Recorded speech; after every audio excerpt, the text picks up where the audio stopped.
السلام علیکم ناظرین، میں ہوں عامر لیاقت حسین، میں پاکستان ہوں اور آپ دیکھ رہے ہیں پاکستان کے سب سے بڑے نیوز چینل بولڈ کی اسکرین پر براہ راست ایسے نہیں چلے گا۔ ناظرین محترم، پپو ایک کتاب پڑھ رہا تھا جس کا نام تھا کہ بچوں کی پرورش کیسے کی جاتی ہے۔ اس کی ماں نے جب اسے یہ کتاب پڑھتے ہوئے دیکھا تو اس سے پوچھا کہ تم یہ کتاب کیوں پڑھ رہے ہو؟ تو پپو نے جواب دیا کہ میں یہ دیکھنا چاہتا ہوں کہ میری پرورش ٹھیک طرح سے ہو رہی ہے کہ نہیں ہو رہی ہے۔ بھارت میں بھی ایک پپو ہے جس کا نام راج ناتھ سنگھ ہے، اور جو وہاں کے گرہ منتری ہیں یعنی ہوم منسٹر ہیں، اور جن کی یقیناً پرورش بھی ٹھیک نہیں ہوئی ہے، اور انہوں نے مقبوضہ کشمیر کی سرزمین، اس پر ایک علاقہ ہے وہاں پر کاہٹو علاقہ کہلاتا ہے، اور وہاں پر ایک تہوار ہے شہدی دیواس، اس کے موقع پر انتہائی گھٹیا اور رقیق زبان کا استعمال کرتے ہوئے انہی پپو نے پاکستان کو دھمکی دی ہے کہ بقول ان کے کہ پاکستان نے اگر بھارت میں دہشت گردی کے بزدلانہ حملے بند نہیں کیے تو ان کی سینا پاکستان کو بھرپور جواب دے گی۔ شکل سے یہ خواجہ سرا لگتے ہیں اور عقل سے یہ مودی کے مدح سرا لگتے ہیں، اور انہوں نے اڑی سیکٹر میں اپنے جوانوں کے واصل جہنم ہونے کی ہزیمت کو جھیپتے جھیپتے یہ کہہ کر نمٹانے کی کوشش کی ہے کہ ہمارے جوانوں نے سرجیکل اسٹرائک کے ذریعے پاکستان کو بھرپور جواب دیا جو دنیا نے دیکھا اور سنا۔ جہالت اور نفرت سے سنی تعصب کے بھپکے چھوڑتی ہوئی یہ تقریر میں راج ناتھ نے یہ بھی کہہ دیا کہ بھارت میں آئیسس کا کوئی وجود نہیں ہے، یعنی ISIS کا کوئی وجود نہیں ہے۔ یقیناً راج ناتھ جی نے غلط نہیں کہا، کیونکہ بھارت خود پوری دنیا بلکہ اپنے پڑوسی ملک پاکستان کے لیے آئیسس سے کم نہیں ہے۔ بھارت خود ایک آئیسس ہے، اور اس کا بس چلے تو پاکستان کو نقشے سے ہی مٹا ڈالے، اور ایسے غلیظ اور رقیق بیانات صرف سرحد پار سے آ سکتے ہیں۔ پاکستان کی جانب سے ایسے کبھی بیانات نہیں دیے گئے کہ ہم پاکستان کے 10 ٹکڑے کر دیں گے۔ یہ بیان بھی راج ناتھ جی نے دیا ہے، لیکن یہ کہنے سے پہلے انہوں نے دسمبر کے اسی مہینے میں یہ اعتراف کر لیا، یعنی انہوں نے یہ بیان دیتے ہوئے اعتراف کیا ہے اور کہا ہے کہ پاکستان پہلے 2 حصوں میں تقسیم ہوا تھا، اور اب بقول ان کے پاکستان نے اگر دہشت گردی ختم نہیں کی یا دہشت گردی سے باز نہیں آیا تو 10 حصوں میں تقسیم ہو جائے گا۔ جناب راج ناتھ سنگھ جی، آپ کی صرف پرورش ہی ٹھیک نہیں ہوئی ہے بلکہ وہ مہورت بھی یقیناً نحس تھا جب آپ اس پرتھوی پر سدھارے تھے۔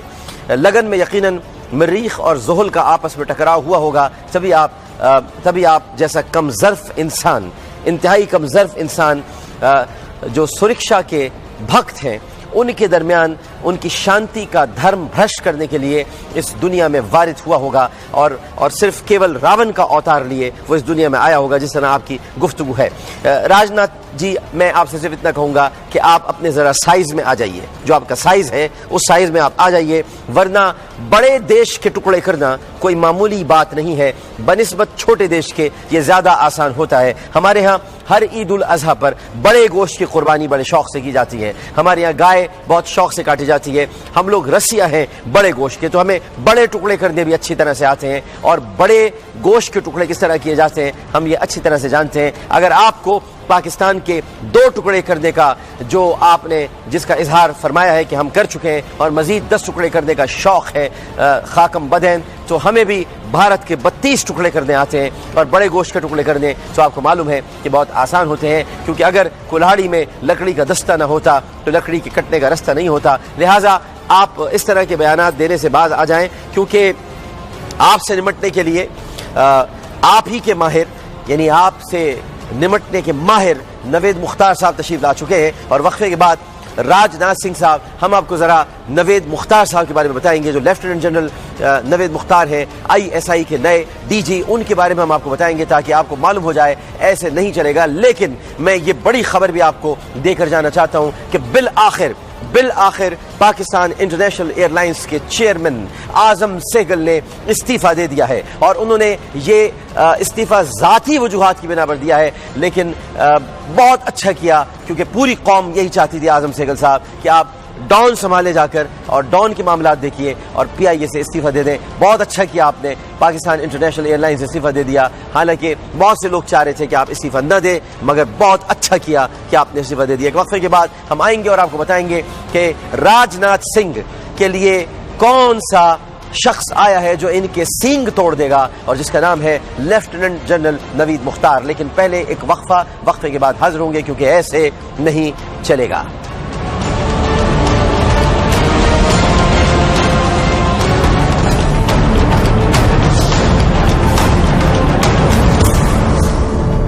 ہے پاکستان کا نمبر 1 شو, ایسے نہیں چلے گا.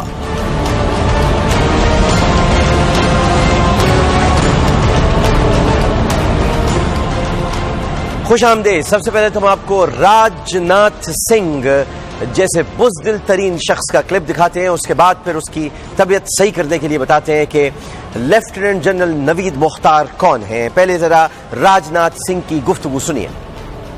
اور پاکستان مذہب کے آدھار پر بھی بھارت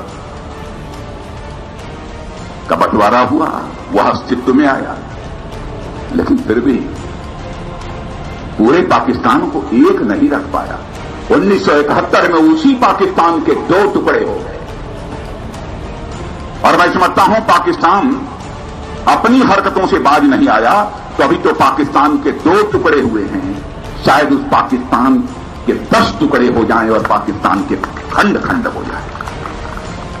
1000 بار لعنت ہو راج ناتھ سنگھ کے اس بیان پر, لعنت ہو, اور نفرت کی تمام تر جو ریز ہیں وہ سب راج ناتھ کی طرف جائیں, جو نفرت پھیلا رہا ہے, جو پاکستان کے 10 ٹکڑے کرنے کا سوچ رہا ہے. یہ خاکم بدین پاکستان کو تو کچھ نہیں ہوگا, لیکن یہ برباد ہوگا, تباہ ہوگا, اور اس کے منہ میں خاک ہوگی. اور خاک تو ہونی ہے, کیونکہ ان کی چتا کو اگنی لگائی جائے گی اور خاک ہی خاک میں مل جائیں گے. لیکن میں ان کو بتانا چاہتا ہوں, راج ناتھ سنگھ کو جو پاکستان کے 10 ٹکڑے کرنے کی بات کر رہے ہیں, ان کو میں بتانا چاہتا ہوں کہ جب سے نئے D G I S I lieutenant general Naveed Mukhtar کی تقرری ہوئی ہے, اس نے بھارت کو ہلا کر رکھ دیا ہے. پورے بھارت کے اندر ایک سراسیمگی پھیلی ہوئی ہے نوید مختار صاحب کے آنے سے.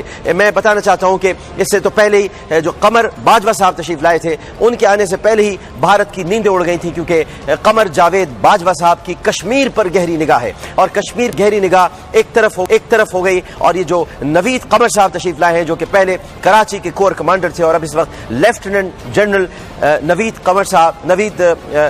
مختار صاحب اس وقت آئی ایس آئی کے ڈی جی بنے ہیں, یہ افغانستان پر گہری نگاہ رکھتے ہیں. یعنی کشمیر کی طرف گہری نگاہ رکھنے والا بھی موجود ہے, افغانستان کی طرف گہری نگاہ رکھنے والا بھی موجود ہے. یہ سر پر بجلی بن کر خبر گری ہے بھارت کے. ہندوستان ٹائمز نے ایک آرٹیکل لکھا ہے, جو آپ اس وقت سلائیڈ شو کی شکل میں دیکھ سکتے ہیں اسکرین پر, اور اس میں لیفٹیننٹ جنرل نوید مختار کے بارے میں آرٹیکل جو شائع کیا, اس میں ان کے یو ایس آرمی کالج میں لکھے گئے مقالے کا حوالہ دیا گیا ہے, اور یہ تحریر کیا ہے کہ نوید مختار معتدل طالبان کے حامیوں میں شمار ہوتے ہیں, کیونکہ انہوں نے افغانستان میں یعنی متبادل مستقبل اور اثرات کے حوالے سے ایک مقالہ تحریر کیا تھا, جو بھارت کی کمر توڑنے کے لیے کافی ہے. ناظرین, کراچی میں کور کمانڈر کی حیثیت سے خدمات انجام دینے والے نوید مختار, لیفٹیننٹ جنرل نوید مختار, وہ مسلسل 30 ڈی جی آئی ایس آئی ہیں جنہیں کراچی سے منتخب کیا گیا ہے. اس لیفٹیننٹ جنرل ریٹائرڈ ظہیر الاسلام, جو کہ کراچی میں کور کمانڈر کی حیثیت سے تعینات رہے, اور پھر میجر جنرل رضوان اختر صاحب, جو کہ ڈی جی رینجرز تھے, ان کو لیفٹیننٹ جنرل کے عہدے پر ترقی دی گئی اور وہ ڈی جی آئی ایس آئی ہوئے, اور پھر اس کے بعد اب انہیں نیشنل ڈیفنس یونیورسٹی کا صدر بنا دیا گیا ہے. اور لیفٹیننٹ جنرل نوید مختار صاحب یہ کراچی کے کور کمانڈر رہ چکے ہیں, اور اب اس وقت ڈی جی آئی ایس آئی کی حیثیت سے خدمات انجام دیں گے. اس سے پہلے یہ کاؤنٹر ٹیررزم ڈپارٹمنٹ میں ڈی جی کی حیثیت سے خدمات انجام دے چکے ہیں. جی بھارت سن لیں, counter terrorism department. Counter terrorism department کا مطلب ہے کہ بھارت کی دہشت گردی کو یہ اچھی طرح سمجھتے ہیں, اور یہ اس ڈپارٹمنٹ میں ڈی جی کی حیثیت سے خدمات انجام دے چکے ہیں. اس کے بعد یہ میجر جنرل ہیں, اور پھر لیفٹیننٹ جنرل کے عہدے پر پہنچے. بتدریج ترقی کرتے ہوئے آئے ہیں, ہر دور کو دیکھا ہے, بتدریج آگے بڑھے ہیں, کسی بھی عمل سے گزرے بغیر نہیں آئے ہیں, بلکہ ہر عمل سے گزرتے ہوئے یہ آگے آئے ہیں, اور یہ جانتے ہیں کہ کس طرح سے بھارت سے نمٹنا ہے. جو پراکسی وار بھارت افغانستان کے ذریعے اس کی جو را جو ریجنل انالیسس ونگ ہے جو وہاں پر بیٹھ کر پراکسی وار کر رہی ہے، نوید مختار کی اس پر گہری نگاہ ہے اور نوید مختار جانتے ہیں کہ اس پراکسی وار کو کس طرح سے توڑا جا سکتا ہے. یعنی اب برے دن بھارت کے افغانستان میں شروع ہو گئے ہیں. افغانستان میں جو بھارت جنت بنا کے بیٹھا ہوا تھا اور پاکستان پر حملے کر رہا تھا، اب افغانستان بھارت کے لیے وہ افغانستان کی زمین تنگ ہوتی چلی جائے گی. پاکستان کے دشمنوں کو چھپنے کی کوئی جگہ نہیں ملے گی، کیونکہ لیفٹیننٹ جنرل نوید مختار صاحب کی افغانستان کے امور پر بڑی گہری نگاہ ہے. کشمیر پر ہمارے قمر جاوید باجوہ صاحب موجود ہیں، افغانستان پر نوید مختار صاحب آ گئے ہیں. اب دونوں طرف سے بھارت بری طرح پھنس چکا ہے. جہاں سے بھی پاکستان میں داخل ہونے کی کوشش کی جائے گی، بھارت کو منہ توڑ جواب دیا جائے گا. تم کیا 10 ٹکڑے کرو گے، ہم تمہارے 32 ٹکڑے کر کے تمہارے ہاتھ پہ رکھ دیں گے، کیونکہ تم نے پاکستان کو کیا سمجھ رکھا ہے. جب شروع ہوتے ہو کہیں پر بھی کھڑے ہوتے ہو پاکستان کے خلاف تقریریں کرنا شروع ہو جاتے ہو، تم نہیں جانتے کہ تمہارے یہ بھاشن تمہارا راشن بند کر دیں گے. کیونکہ اب پاکستان کے اندر جو اس وقت لیفٹیننٹ جنرل نوید مختار صاحب تشریف لائے ہیں، اور اس سے پہلے میں پھر بتا دوں کہ قمر جاوید باجوہ صاحب جو آرمی چیف ہے، کشمیر کا ایک محاذ ہے اور ایک ایسا محاذ ہے جو انویزیبل محاذ ہے، جس کو باقاعدہ محاذ نہیں بنایا گیا ہے لیکن انویزیبل محاذ ہے، اور وہ افغانستان کا محاذ ہے جہاں سے پاکستان میں دہشت گرد بھیجے جاتے ہیں. پاکستان میں اسٹیبل سچویشن نہ رہے، انسٹیبلٹی پیدا کرنے کے لیے وہاں سے دہشت گرد آتے ہیں، اور نوید مختار صاحب ان سے نمٹنا اچھی طرح جانتے ہیں، کیونکہ وہ ان کو یہ معلوم ہے کہ معتدل مزاج طالبان کون ہیں اور وہ کون ہیں جن کو افغانستان نے پناہ دی ہوئی ہے، جن کو بھارت پال رہا ہے، جو بھارت کے ٹکڑوں پر پل رہے ہیں کتوں کی طرح، اور جو پاکستان میں آ کر دہشت گردی کرتے ہیں. لیفٹیننٹ جنرل نوید مختار ان سے اچھی طرح واقف ہے. اب ان کو جنگ کا مزہ آئے گا، اور یہ اڑی سیکٹر کو جس طرح رو رہے ہیں اسی طرح یہ پورے بھارت میں روتے پھریں گے. تم 10 ٹکڑوں کی بات چھوڑو، اپنے 32 ٹکڑے سمیٹنے کی تیاری کرو، کیونکہ ایسے نہیں چلے گا. ایک وقفے کے بعد دوبارہ حاضر ہوتے ہیں.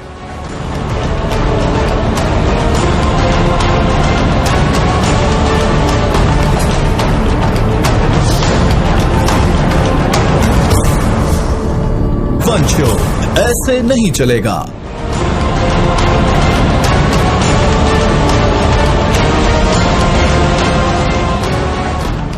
خوش آمدید، اور آپ کو لیے چلتے ہیں بول عوام بول کی طرف، جو لاہور میں ٹریفک کے نظام پر عوام چیخ رہے ہیں، پکار رہے ہیں. ان کی بات سنیے وہ کیا کہہ رہے ہیں، اور شہباز شریف صاحب کو بھی ان کی بات سننی چاہیے.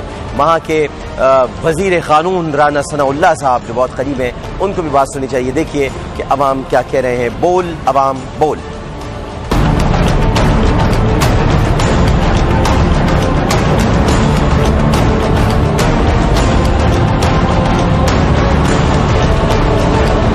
لائن کی وجہ سے جو ہے وہ چیزیں مطلب جو ٹریفک ہے وہ باقی روڈز پہ زیادہ ہو جاتی ہے، تو اس کی وجہ سے اکثر ٹریفک بلاک رہتی ہے، اسپیشلی سیٹرڈے کو اور منڈے کو.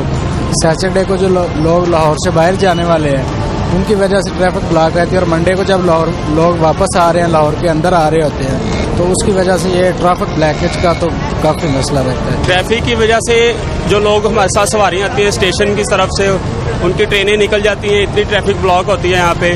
سواری ہمارے اوپر غصہ کرتی ہیں کہ آپ کہیں اور سے لے چلیں، تو ہر طرف جہاں بھی جائیں ان کی ٹکٹیں بھی ضائع ہوتی ہیں، ٹرین نکل جاتی ہے. کراچی جانے کے لیے آ رہے ہیں سمنا آباد سے، اور میں ان کو یہی بتا رہا تھا کہ ٹرین آپ کی گزر جائے گی. جو حالات ہے نا وہ کہتے ہیں ابھی پنجاب شملی پہنچے ہیں، تو کم سے کم بھی اب یہاں سے پہنچ بھی جاتے ہیں تو 2 گھنٹے کا اور آگے وہاں بریک ہو جائے گی. یہاں تک ٹرینیں اپنے وقت پہ جائیں گی، وہ تو کسی کا انتظار نہیں کریں گی. تقریباً پورے لاہور میں یہی نظام ہے، ٹریفک کا کوئی نظام نہیں ہے، سارے درم برم ہوئی ہے ٹریفک. اتنے تھوڑے سے سفر کے لیے 1-1 گھنٹہ لوگ یہ ٹریفک میں پھنسے رہتے ہیں. 2-2 گھنٹے کے لیے ادھر کھڑا ہونا پڑتا ہے. ٹریفک اتنی بلاک ہو جاتی ہے، 2-3 گھنٹے ہمارے ضائع جاتے ہیں. یہ تو انڈرسٹوڈ ہے کہ حکومت کے کوئی بھی پازیٹیو نہیں ہے، کام کچھ بھی نہیں ہے، تو حکومت چلے گی کیا؟ حکومت ختم ہو گئی ہے. بس ایسے نہیں چلے گا حکومت اب ایسے نہیں چلے گا. اب ایسا نہیں چلے گا. انکل نواز شریف اب ایسے نہیں چلے گا. حکومت اب ایسے نہیں چلے گا. حکومت اب ایسا نہیں چلے گا. اب ایسا نہیں چلے گا. حکومت اب ایسا نہیں چلے گا. ہر شخص کی زبان پر ہے کہ اب ایسے نہیں چلے گا. جو ٹریفک کی صورتحال آپ نے لاہور میں دیکھی ہے، جو پریشانی ہے, جو تکلیف ہے, یہ صرف لاہور میں نہیں ہے. اگر آپ کراچی آ جائیں تو اس سے بھی زیادہ بدترین صورتحال آپ کو نظر آئے گی. یعنی اس کو کہتے ہیں بیڈ گورننس. اس میں یقیناً میں یہ نہیں کہتا کہ پورا عمل دخل حکومت کا ہے, کچھ عوام کی بھی اس میں ذمہ داری ہے, لیکن جب ٹریفک کنٹرول کرنے والے موجود نہ ہوں, جب سگنلز بند ہو جائیں اور اس کے بعد ٹریفک پولیس بھی یا وارڈنز بھی وہاں پر موجود نہ ہوں, تو پھر ٹریفک کو کیسے کنٹرول کیا جائے گا؟ یہ ایک ایسی صورتحال ہے جس پر ہمیں سوچنا ہوگا. ایک وقفے کی طرف ہم بڑھیں گے, لیکن میں آپ کو یہ بتا دینا چاہتا ہوں کہ آج کچھ ایسے پروگرامز ہوئے ہیں. ایک پر جو ہم ابھی گفتگو کریں گے, جو رول گئے بابا نے ابھی تھوڑی دیر پہلے پروگرام کیا ہے, لیکن ابھی پروگرام شروع کرنے سے پہلے گوگل بابا آج سیرت النبی صلی اللہ علیہ وآلہ وسلم پر ایک پروگرام کر رہے تھے, اور وہ کچھ اس میں ایسی باتیں انہوں نے کہی ہیں کہ جس پر مجھے ایک پورا پروگرام درکار ہے. اور میں کل ذرا گوگل بابا کو بتانا چاہوں گا کہ یہ سب کچھ آپ کو 12 ربیع الاول کو یاد کیوں آتا ہے, یہ 12 ربیع الاول کا دن آپ لوگ منتخب کیوں کرتے ہیں, اس کے پیچھے کیا ایجنڈا ہے اور اس کے پیچھے کیا نظریہ ہے کہ آپ اس دن کو بھی متنازع بنانا چاہتے ہیں, جو نبی کریم صلی اللہ علیہ وآلہ وسلم کی پیدائش مبارکہ کا دن ہے. کل آپ کی کلاس ہوگی, لیکن آج ایک اور بابا ہیں آپ کے, ان کی کلاس ہوگی, لیکن پہلے ایک وقفہ لیتے ہیں, وقفے کے بعد آئیں گے, کیونکہ اب ایسے نہیں چلے گا.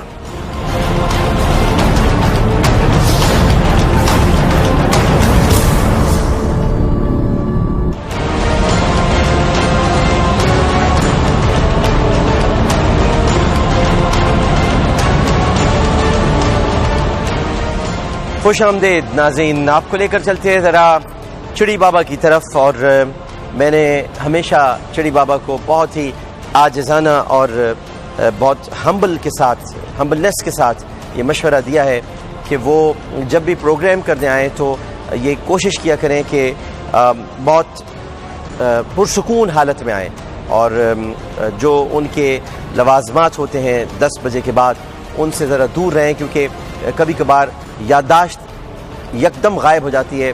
بندش فلم کے ندیم کی طرح کی, جن کے سر پر گیند لگی تھی اور اس کے بعد وہ بھول گئے تھے کہ ان کے انڈونیشیا میں بھی ایک بیوی ہے اور وہ پاکستان میں انہوں نے شادی کر رکھی ہے, وہ بھول گئے تھے. اس کے بعد جب دوبارہ گیند لگی تو ان کو سمجھ میں آیا کہ بات کیا تھی, کیونکہ چڑی بابا یہ بات نہیں سمجھ پاتے. ذرا دیکھیے تو صحیح, ایسا لگا ہے کہ ان کے سر پر گیند لگ گئی ہے. جی ذرا سنیے. مودی ابھی بھی اینٹی پاکستان ریٹرک کے اوپر اپنی سرکار کو فلوٹ کیے ہوئے نہیں ہیں. اس پیک کے اوپر وہ نہیں زندہ کہ وہ اینٹی پاکستان ریٹرک انہوں نے چلائی ہوئی ہے اور وار ہسٹیریا کریٹ کیا ہوا ہے. بالکل ایسی بات نہیں ہے ہندوستان میں. میں اس سال 3 دفعہ ہندوستان سے ہو کے آیا ہوں. Pakistan is not an issue, ان کے لیے ایشوز اور ہیں وہاں. کبھی کبھی مجھے لگتا ہے آپ پاکستان میں ہندوستان کے ہائی کمشنر ہیں, اور جس طرح آپ گفتگو کرتے ہیں, میں کیونکہ مجھے بہت حیرانگی ہوتی ہے, کیونکہ آپ مودی کی جس طرح تعریف کرتے ہیں اور ان کا جو اسٹینڈ ہے اس کی جو حمایت کرتے ہیں, وہ بھی پاکستانی چینل پہ بیٹھ کے, اور مجھے اس لیے زیادہ حیرانگی نہیں ہوتی کیونکہ آپ نیلے پیلے چینل پر بیٹھے ہیں اور اس نیلے پیلے چینل کی بھی ایک تاریخ ہے, لیکن آپ جو گفتگو فرماتے ہیں وہ پتہ نہیں آپ کیسے کہہ دیتے ہیں کہ مودی کو تو اس مسئلے پر, اور پاکستان ایشو ہی نہیں ہے بھارت میں کوئی. میں 3 مرتبہ آپ 50 مرتبہ جائیں جی ہندوستان, ہمیں کوئی فرق نہیں پڑتا, آپ وہیں ہو کے رہ جائیں, ہمیں تب بھی کوئی فرق نہیں پڑتا. لیکن میں آپ کو ذرا دکھانا چاہتا ہوں کہ مودی کی پاکستان سے دشمنی کب سے ہے, ذرا دیکھیے گا. 4611 کی گھٹنا کے سمے آپ انچارج ہوتے تو کیا کر سکتے تھے؟ پہلی بات ہے, جو میں نے گجرات میں کیا وہ کر کے دکھاتا ہوں. مجھے دیر نہیں لگتی. میں آج بھی کہتا ہوں پاکستان کو اس کی بھاشا میں جواب دینا چاہیے, پاکستان کو اسی کی بھاشا میں جواب دینا چاہیے. یہ لو لیٹر لکھنا بند کرنا چاہیے. لیکن انٹرنیشنل پریشر ہے, اس کا بھی تو خیال رکھنا پڑے گا سرکار کو. انٹرنیشنل پریشر پیدا کرنے کی طاقت آج ہندوستان میں 100 کروڑ کا دیش ہے. پوری دنیا پہ پریشر ہم پیدا کر سکتے ہیں. جی چڑی بابا, یادداشت بہتر کرنے کے لیے خمیر گاؤ زبان امبری آپ کھایا کیجئے. اس کے علاوہ آپ کے لیے ضروری ہے N-Cafebol ٹیبلٹس, آپ وہ ضرور لیا کریں. اور اس کے علاوہ بہت سارے جواہر اور خمیر معجون دستیاب ہیں, وہ آپ کو کھانا چاہیے. اور وہ جو مشروب آپ پیتے ہیں اس کو کم کیجئے, کیونکہ اس کی وجہ سے آپ کا ذہنی توازن بالکل متزلزل ہو رہا ہے اور آپ بالکل بھولتے جا رہے ہیں. آپ کو لگ رہا ہے کہ مودی جو ہے وہ مودی نہیں ہے, بلکہ یہ محمود احمد مودی ہیں جو پاکستان میں کوئی ناول نگار تھے. یہ نریندر مودی ہیں, یہ وہ محمود احمد مودی نہیں ہے. تھوڑا سا آپ کو اپنی فکر کو درست کرنا ہوگا اور یہ جاننا ہوگا کہ مودی پاکستان کے لیے ایک سانپ سے کم نہیں ہے, بلکہ اس کے لیے ویسا ہی حکم ہے کہ اگر نماز کوئی پڑھ رہا ہو اور سانپ جا رہا ہو تو نماز ختم کر دی جائے اور سانپ کو اس کو مسل دیا جائے اور اس کو کچل دیا جائے. اس کے ساتھ ساتھ میں آپ کو آج رول گئے بابا کا ایک ایسا کلپ دکھانا چاہ رہا ہوں جو 8:40 کے بعد انہوں نے یہ گفتگو شروع کی. اور ذرا غور سے دیکھیے گا کہ جب وہ مصطفیٰ جان رحمت پہ لاکھوں سلام کی بات کر رہے ہیں تو ان کے چہرے کا انداز کیا ہے, وہ کیا کہنا چاہ رہے ہیں, وہ کس طرح کی گفتگو کر رہے ہیں. میں حیران ہوں کہ ان کے نظریات بھی اس طرح کے ہو سکتے ہیں. جب سے میں نے ان کی جاسوسی والی گفتگو سنی تھی جو فنی جاسوسی تھی, اس کے بعد سے تو میں متنفر ہوا تھا, لیکن آج یہ دیکھنے کے بعد مجھے اور بھی تکلیف ہوئی ہے کہ رل گئے بابا اسی چینل پر بیٹھ کر کیا کہہ رہے ہیں. ذرا پہلے آپ غور سے سنیے گا اور اس کے بعد پھر میں رل گئے بابا کو احادیث کی روشنی میں بتاؤں گا کہ وہ کیا کہہ گئے ہیں اور ان کے لیے اب کیا کرنا ضروری ہے. جی وقفے کے بعد گفتگو میں دوبارہ خوش آمدید. ہم بہت سنتے ہیں مصطفیٰ جان رحمت پہ لاکھوں سلام, شمع بزم ہدایت پہ لاکھوں سلام. سلام بھیجنا ہر مسلمان جو ہے وہ اپنے لیے باعث فخر سمجھتا ہے. ڈاکٹر طارق فضل چودھری صاحب, درود و سلام بھیجنا ہمارے لیے بڑا ضروری ہے, لیکن نبی کریم صلی اللہ علیہ وسلم کی تعلیمات کو یاد رکھنا بھی بہت ضروری ہے. ایک سیاستدان کے طور پہ اور ایک وزیر کے طور پہ آپ حکمران طبقے میں آپ کا شمار ہوتا ہے. کبھی آپ کو خوف محسوس ہوتا ہے کہ آگے جا کے اگلے جہان میں بہت اکاؤنٹیبلٹی ہوگی, وہاں پہ بھی اکاؤنٹیبلٹی ہوگی, پوچھ گچھ ہوگی کہ بھئی آپ نے اپنی جو رعایا تھی, جو عام لوگ آپ کے پاس فریادی بن کے آتے تھے, ان کے کوئی مسائل حل کیے یا نہیں کیے؟ کوئی آپ کو خوف محسوس ہوتا ہے؟ بہت اہم سوال ہے کہ ہم لوگ مینز وہ لوگ جو کسی بھی حوالے سے صاحب اقتدار ہیں, وہ سیاستدان ہیں, وہ اور بھی کسی اعلیٰ منصب پہ فائز ہیں, جب وہ اس منصب پہ آتے ہیں تو میں سب کی بات تو نہیں کر رہا, لیکن میں یہ کہوں گا کہ انہیں صرف اپنی اس پوزیشن کو, اپنے اس طاقت اور اختیار کے نشے میں نہیں رہنا چاہیے, بلکہ ہونا یہ چاہیے کہ اس منصب کو وہ بحیثیت ذمہ داری محسوس. سب سے پہلے تو میں رول گئے بابا آپ سے اظہار تاسف کروں گا. بہت مجھے شرمندگی ہو رہی ہے آپ کو اس وقت مخاطب کرتے ہوئے بھی, اور بہت دکھ ہو رہا ہے کہ آپ نے مصطفیٰ جان رحمت پہ لاکھوں سلام, شمع بزم ہدایت پہ لاکھوں سلام جس انداز میں کہا, اور جو ایک آنکھ آپ کی بند ہوئی تھی وہ ایک آنکھ اللہ تعالیٰ آپ کی دوبارہ کھول دیتا کہ آپ دیکھ سکیں کہ اسلام صحیح معنوں میں کیا ہے. مصطفیٰ جان رحمت پہ لاکھوں سلام ہم بہت کہتے اور پڑھتے اور سنتے, اور اس کو آپ نے فخر کہہ دیا. پہلی بات تو یہ سلام اور درود کے بارے میں آپ یہ سمجھ لیجئے کہ یہ مسلمان کے لیے فخر نہیں ہے, یہ حکم ہے, یہ فخر نہیں ہے رول گئے بابا, یہ حکم ہے. اور حکم اس طرح سے ہے, ان اللہ و ملائکتہ یصلون علی النبی یا ایھا الذین آمنوا صلوا علیہ وسلموا تسلیما. اللہ اپنے ملائکہ کے ساتھ اپنے محبوب پر درود بھیجتا ہے, تو اے ایمان والو تم بھی میرے محبوب پر درود بھیجو اور خوب سلام بھیجو. اللہم صلی علی سیدنا و مولانا محمد وعلی آلہ وصحبہ وبارک وسلم وصلی علیہ. یعنی سلام بھیجنے کا حکم ہے, حکم ہے رول گئے بابا, یہ فخر نہیں ہے. ایک مرتبہ پھر کہوں گا, حکم ہے, یہ فخر نہیں ہے, اور یہ ضروری بھی نہیں ہے, یہ حکم ہے. حکم ضروری نہیں ہوتا بلکہ فرض بن جاتا ہے, لازمی حیثیت اختیار کر لیتا ہے. یہ آپ کے لیے تو حکم نہیں ہوگا, یہ شاید آپ کے لیے فخر ہو, لیکن ہمارے لیے حکم ہے, اور حکم پروردگار کی طرف سے ہے. نبی کریم صلی اللہ علیہ وآلہ وسلم کی طرف سے کیا ہے وہ میں آپ کو بتا دیتا ہوں. آج بہت افسوس ہوا آپ کی گفتگو سن کر, اور آپ سے صلی اللہ علیہ وآلہ وسلم بھی صحیح طرح ادا نہیں کیا گیا, کیونکہ دلوں میں جب بغض ہو اور کینہ ہو تو یہ درود بھی صحیح طرح ادا نہیں ہوتا ہے, اور صلی اللہ علیہ وآلہ وسلم کہنے کے لیے بڑا خون جگر چاہیے ہوتا ہے تاکہ یہ لفظ صحیح طرح سے ادا ہو سکے. صلی اللہ علیہ وآلہ وسلم, میں نے بہت سارے لوگوں کو صلی اللہ علیہ وسلم صلی اللہ علیہ وسلم صلی اللہ علیہ وسلم معاذ اللہ یہ کہتے ہوئے سنا ہے, جبکہ صحیح طرح ہے صلی اللہ علیہ وآلہ وسلم. میں آپ کو ایک حدیث پاک سنانا چاہتا ہوں, شاید آپ لرز جائیں, شاید پورا پاکستان لرز اٹھے. اور حدیث کچھ اس طرح سے ہے کہ حضرت کعب رضی اللہ تعالی عنہ وہ بیان کرتے ہیں کہ ایک مرتبہ نبی کریم صلی اللہ علیہ وآلہ وسلم نے ارشاد فرمایا کہ ممبر کے قریب ہو جاؤ. ہم لوگ حاضر ہو گئے. جب حضور صلی اللہ علیہ وآلہ وسلم نے ممبر کے پہلے درجے پر قدم رکھا تو فرمایا آمین, جب دوسرے پر قدم رکھا تو فرمایا آمین, جب تیسرے پر قدم رکھا تو فرمایا آمین. جب آپ خطبے سے فارغ ہو کر نیچے اترے تو ہم نے عرض کیا, ہم نے آج آپ سے ممبر پر چڑھتے ہوئے ایسی بات سنی جو پہلے کبھی نہیں سنی تھی. آپ صلی اللہ علیہ وآلہ وسلم نے ارشاد فرمایا کہ اس وقت جبرائیل علیہ السلام میرے سامنے آئے تھے. جب پہلے درجے پر میں نے قدم رکھا تو انہوں نے کہا ہلاک ہو جائے وہ شخص جس نے رمضان المبارک کا مہینہ پایا پھر بھی اس کی مغفرت نہیں ہوئی. میں نے کہا آمین. پھر جب میں دوسرے درجے پر چڑھا تو انہوں نے کہا ہلاک ہو جائے وہ شخص جس کے سامنے آپ کا ذکر مبارک ہو اور وہ درود نہ بھیجے. میں نے کہا آمین. جب میں تیسرے درجے پر پہنچا تو انہوں نے کہا کہ ہلاک ہو جائے وہ شخص جس کے سامنے اس کے والدین یا ان میں سے کوئی ایک بڑھاپے کو پائیں اور وہ اس کو جنت میں داخل نہ کرائیں. میں نے کہا آمین. یہ البہقی کے اندر بھی موجود ہے, ترمذی میں بھی یہ روایت موجود ہے, اور در منصور کی بعض روایات سے معلوم ہوتا ہے کہ خود حضرت جبرائیل علیہ السلام نے حضور صلی اللہ علیہ وآلہ وسلم سے کہا کہ آپ فرمائیے آمین, تو حضور صلی اللہ علیہ وآلہ وسلم نے آمین فرمایا, جس سے اور بھی زیادہ اہتمام معلوم ہوتا ہے. رول گئے بابا, حضرت جبرائیل علیہ السلام ملائکہ کے سردار ہیں, نبی کریم صلی اللہ علیہ وسلم نبیوں کے سردار ہیں, صلی اللہ علیہ وآلہ وسلم نبیوں کے سردار, علیہ السلام ملائکہ کے سردار. ملائکہ کے سردار بد دعا دے رہے ہیں اور نبیوں کے سردار آمین کہہ رہے ہیں. اور وہ شخص جس کے لیے بد دعا کی گئی ہے, جس کے سامنے نبی کریم صلی اللہ علیہ وآلہ وسلم کا ذکر مبارک ہو اور وہ درود نہ پڑے, ایسی بہت ساری روایات اس مضمون میں وارد ہوئی ہیں. اور اسی وجہ سے بعض علماء کے نزدیک, فقہاء کے نزدیک, ہم 4 ائمہ کرام کا نام لیں اگر, تو امام اعظم ابو حنیفہ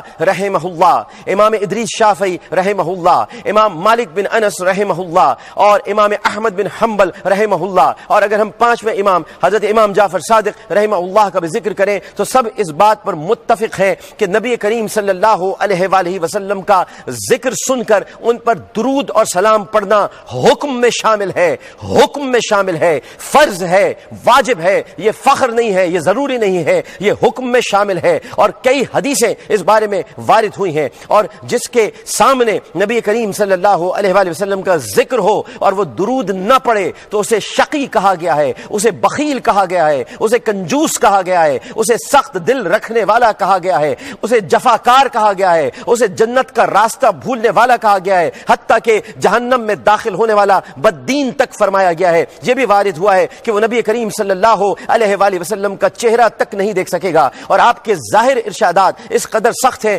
کہ ان کا تحمل دشوار ہے. اور کیوں نہ ہو کہ احسانات امت پر اس سے کہیں زیادہ ہیں کہ تحریر و تقریر میں ان کا احاطہ کر سکیں. اور اس کے علاوہ امت پر آپ کے حقوق اس قدر زیادہ ہیں کہ ان کو دیکھتے ہوئے اگر ہم درود شریف نہ پڑھیں تو پھر یہ تمام جو وعیدیں ہیں یہ بجا معلوم ہوتی ہیں. خود درود شریف کے فضائل اس قدر زیادہ ہیں, سلام کے فضائل اس قدر زیادہ ہیں کہ ان سے محرومی مستقل بد نصیبی ہے. یہ فخر نہیں ہے رول گئے بابا, یہ حکم ہے رول گئے بابا, یہ فرض ہے رول گئے بابا. ہر نماز میں پڑھنا ضروری ہے رول گئے بابا, ورنہ نماز کمپلیٹ نہیں ہوتی ہے. یہ بہت ضروری ہے رول گئے بابا. یہ درود شریف خاص طور پر جمعۃ المبارک کو پڑھنا سلام کے ساتھ, کیونکہ اللہ تعالیٰ بھی درود بھیج رہا ہے, لیکن مومنوں کو کہا ہے کہ خوب سلام بھیجو, خوب سلام بھیجو. اس لیے احمد رضا خان فاضل بریلوی اعلی حضرت نے کہا, مصطفیٰ جان رحمت پہ لاکھوں سلام, شم بز میں ہدایت پہ لاکھوں سلام. یہ آپ خوب سنتے اور خوب سمجھتے نہیں ہوں گے, بلکہ یہ پوری دنیا میں گونجتا ہے, ہر وقت گونجتا ہے. یہ کلمہ سلام کا گونجتا رہے گا, یہ سلام کی باتیں ہوتی رہیں گی. آپ مٹ جائیں, میں مٹ جاؤں, لیکن مصطفیٰ جان رحمت پہ لاکھوں سلام ہوتا رہے گا. اسے فخر نہیں کہیے, اسے حکم کہیے. اور یہ حکم بہت زیادہ اشعار کی صورت میں اعلی حضرت نے لکھ دیا ہے. اور آپ کو یہ بھی معلوم ہونا چاہیے کہ جو درود پڑھتا ہے ملائکہ اس کے لیے دعا کرتے ہیں, گناہ اس کے معاف ہو جاتے ہیں, درجات اس کے بلند ہو جاتے ہیں, احد پہاڑ کے برابر ثواب ملتا ہے, شفاعت اس کے لیے واجب ہو جاتی ہے. ہم یقیناً نبی کریم صلی اللہ علیہ وآلہ وسلم کی تعلیمات کو بھی ہمیں اپنانا چاہیے, اس سے کوئی ہمیں کوئی انکار نہیں ہے. لیکن یہ 12 ربیع الاول کے دن آپ لوگ تعلیمات پر زیادہ زور دینے کی کوشش کرتے ہیں. جو درود پڑھنے والا ہو, جو سلام پڑھنے والا ہو, جو ذکر کرنے والا ہو, آپ اس پر ہمیشہ تنقید کرتے ہیں. وہ جو درود پڑھ رہا ہے, جو سلام پڑھ رہا ہے, وہ تعلیمات کو آپ سے زیادہ فالو کرتا ہے. آپ تعلیمات کی بات کرتے ہیں تاکہ یہ ذکر دب جائے, تاکہ نبی کریم صلی اللہ علیہ وآلہ وسلم کا ذکر نہ ہو. جو ذکر کرے گا وہ تعلیمات پر عمل کرے گا. ذکر کرنے والے ہی تعلیمات پر عمل کرتے ہیں, محبت کرنے والے ہی تعلیمات پر چلتے ہیں, پیار کرنے والے ہی تعلیمات کے راستے پر گامزن ہوتے ہیں. لیکن آپ لوگوں کا آج کے دن یہ خاص طور پر کردار رہا ہے کہ آج کے دن کو بنیاد بنا کر ایسی فضا قائم کی جائے کہ گویا مسلمان آپس میں ایک دوسرے سے لڑ رہے ہیں. خوشی کے موقع پر آپ لوگ غم کی بات کرتے ہیں. کسی کے گھر اگر کسی کی خالہ کا انتقال ہوا ہو اور پھر اس خالہ کے انتقال کے موقع پر, یعنی اگر بیٹی کی شادی ہو رہی ہے اور خالہ کا انتقال ہو جائے, تو کیا آپ خالہ کے انتقال کے مرثیے لے کر بیٹھ جائیں گے؟ کیا آپ یہ چاہیں گے کہ بیٹی کی شادی کا سارا بیڑا غرق ہو جائے؟ آج خوشی کا دن ہے, شادمانی کا دن ہے, خوشیاں منانے کا دن ہے, اور آپ تعلیمات کی بات کر رہے ہیں. ظاہر ہے کہ جو ذکر کر رہا ہے وہ تو سب سے بڑھ کر تعلیمات پر عمل کر رہا ہے, کیونکہ وہ جانتا ہے کہ درود کی کیا فضیلت ہے، جبھی تو تعلیمات پر عمل کر رہا ہے. تعلیمات صرف یہ نہیں ہے، تعلیمات یہ بھی ہیں کہ آج کے دن کسی کا دل نہ دکھائیں. تعلیمات یہ بھی ہے کہ آج کے دن میلاد منانے والوں کی دل آزاری نہ کریں. تعلیمات یہ بھی ہے کہ نبی کریم صلی اللہ علیہ وآلہ وسلم کے درود و سلام کو متنازع نہ بنائیں. تعلیمات یہ بھی ہے کہ اپنے منہ سے کوئی ایسی بات نہ نکالیں کہ جس سے کسی کو تکلیف پہنچے. تعلیمات یہ بھی ہے کہ درود و سلام کو اور بڑھائیے اور ان کے ذکر کو پھیلائیے تاکہ لوگوں کے اندر رحم کا جذبہ پیدا ہو. تعلیمات یہ بھی ہے کہ ایک دوسرے کو برداشت کیا جائے. تعلیمات یہ بھی ہے کہ ایک دوسرے کا خیال کیا جائے. لیکن رل گئے بابا،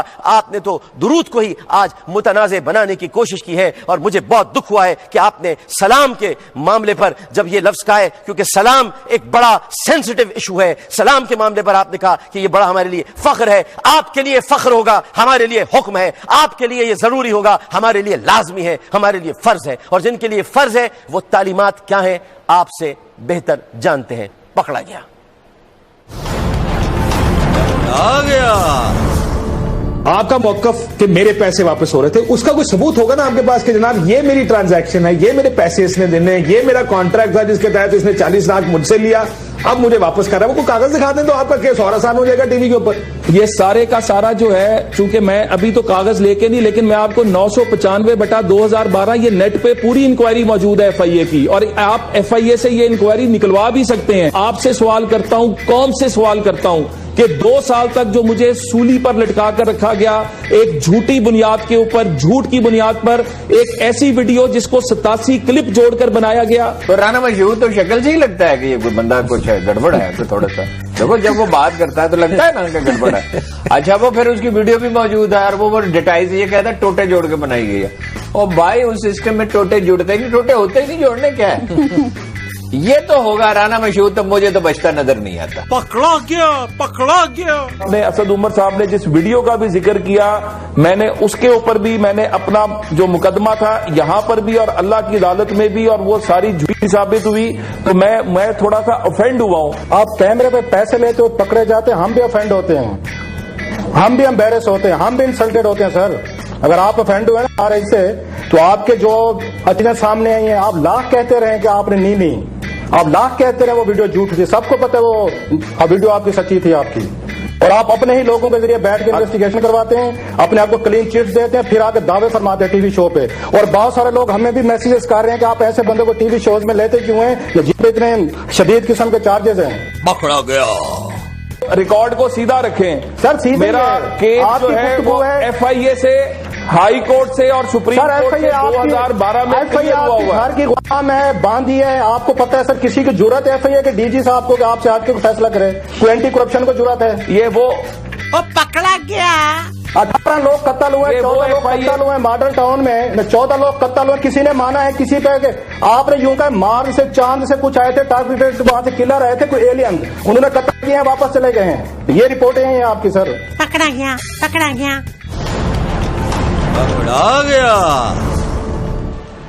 جی پکڑا گیا. آپ نے دیکھا. میں یہ چیز کی طرف بڑھتے ہوئے ایک اور بات کہنا چاہتا ہوں، آج پورے پاکستان کو، پوری دنیا کو بتانا چاہتا ہوں کہ رول گئے بابا آج جس طرح گفتگو کر رہے تھے، اور ان کے چینل نے جیو عشق میں نبی کے جو ایک ٹائٹل ہے، یہ بھی میرا دیا ہوا تھا. جب تک میں اس چینل پر تھا وہی ٹائٹل لے کر یہ چلا رہے ہیں، کیونکہ انہیں تو خود نہیں پتا کہ عشق میں نبی کے کس طرح جیا جاتا ہے. انہیں کچھ نہیں معلوم، تو یہ ہماری ہی دی ہوئی چیزوں کو چلا رہے ہیں. اس سے اندازہ ہو جاتا ہے کہ ان کے درود کے معاملے میں اور سلام کے معاملے میں کیا نظریات ہیں. کیونکہ ہم نے تو یہاں پر بھی آ کر کہہ دیا عشق نبی میں بول. یہ آج تک جیو عشق میں نبی کے چلا رہے ہیں. کیوں؟ اپنے گریبان میں جھانکیے گا، یہ ٹائٹل آپ کو کس نے دیا ہے؟ یہ آپ کو کس نے سکھایا تھا؟ آپ کے در و دیوار جب صلاۃ و سلام سے گونجتے تھے تو آپ کو کس نے یہ سکھایا تھا؟ ورنہ آپ کے یہاں تو یہ نام لینے والا بھی نہیں تھا، اور آپ لوگ ان تمام معاملات سے بہت دور تھے. یہ ٹائٹل بھی ہمارا ہے، وہ ٹائٹل بھی ہمارا تھا. تو ذرا خیال رکھیے، کیونکہ وہاں پر کوئی میلاد نہیں مناتا، کوئی ذکر نہیں کرتا، کوئی نبی کریم صلی اللہ علیہ وآلہ وسلم کی محفل نہیں سجاتا، اور اس برس نہیں سجی. وہی پرانی تمام چیزیں آپ نے چلائیں، کیونکہ جیو عشق میں نبی کے ہم نے آپ کو دیا تھا، آپ اسی کو لے کر چل رہے ہیں. اور یہاں پر عشق نبی میں بول ہو رہا ہے. یہ چیز